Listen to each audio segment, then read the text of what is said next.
മട്ടന്നൂർ കാരയിൽ പുനർനിർമ്മിച്ച പഴശ്ശി കനാലിന്റെ തുരങ്കത്തിൽ ചോർച്ച. 14 ഇടങ്ങളിലാണ്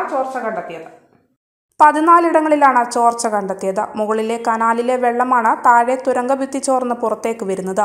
2019 കാരയിൽ പഴശ്ശി പദ്ധതി മെയിൻ കനാലിന്റെ വലിയ തോടിനു മുകളിൽ 2 ഗുഹാദ്വാരവുമായി നിർമ്മിച്ച കൂറ്റൻ തുരങ്കവും അതിനു മുകളിൽ മണ്ണിട്ട് ഉയർത്തിയ റോഡും നടുവിൽ നിർമ്മിച്ച കനാലും തകർന്നത്. തുടർന്ന് 5 കോടി രൂപ ചെലവിൽ പുനർനിർമ്മിച്ച തുരങ്കത്തിലാണ് ഇപ്പോൾ ചോർച്ച കണ്ടെത്തിയത്. സ്ഥലം സന്ദർശിക്കാനെത്തിയ ഉദ്യോഗസ്ഥരുമായി നാട്ടുകാർ വാക്കേറ്റമുണ്ടായി. ശാസ്ത്രീയ പരിഹാരം വേണമെന്ന് പ്രദേശവാസികൾ പറഞ്ഞു. പുനർനിർമ്മാണ പ്രവൃത്തികൾ വൈകിയതോടെ ജനങ്ങളുടെ പ്രതിഷേധത്തെ തുടർന്നാണ് ഒടുവിൽ സർക്കാർ ഇടപെടൽ ഉണ്ടായത്. സർക്കാർ 5 കോടി രൂപ ചെലവിൽ പുനർനിർമ്മാണ പ്രവൃത്തികൾ നടത്തിയതും KK കൺസ്ട്രക്ഷൻ വാളയാലാണ് കരാർ ഏറ്റെടുത്തത്. ഇവയുടെ നിർമ്മാണം പൂർത്തീകരിച്ച് 1 വർഷം പിന്നിടും മുന്നെയാണ് തുരങ്കത്തിന്റെ ഭിത്തികൾ ചോർന്ന് വെള്ളം ഒഴുകാൻ തുടങ്ങിയത്. അടുത്തിടെ കനാലിലൂടെ വെള്ളം കടത്തിവിട്ടപ്പോഴാണ് താഴെയുള്ള തുരങ്കത്തിന്റെ ഭിത്തിയിലെ തേപ്പ് ഇളകി 14ഓളം ഇടങ്ങളിൽ ചോർച്ച കണ്ടെത്തിയിരിക്കുന്നത്.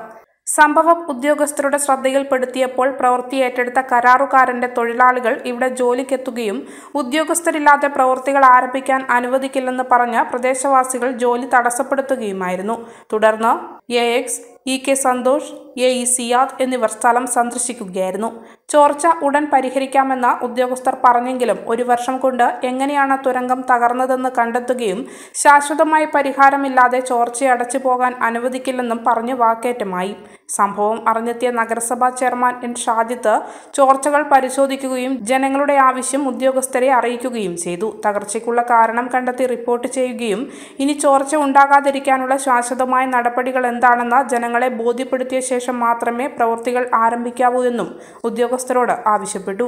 2019 തകർച്ച കാരണം പ്രദേശവാസികൾക്ക് യാത്രാ സൗകര്യം നഷ്ടപ്പെട്ടതും കൃഷി നശിച്ചതും തുടങ്ങി തീരാ നഷ്ടമാണുണ്ടായത്. നിർമ്മാണം നടത്തി 1 വർഷം കൊണ്ട് തുരങ്കം ചോർന്നതോടെ വീണ്ടും ആശങ്കയിലാണ് ഇവിടുത്തുകാർ.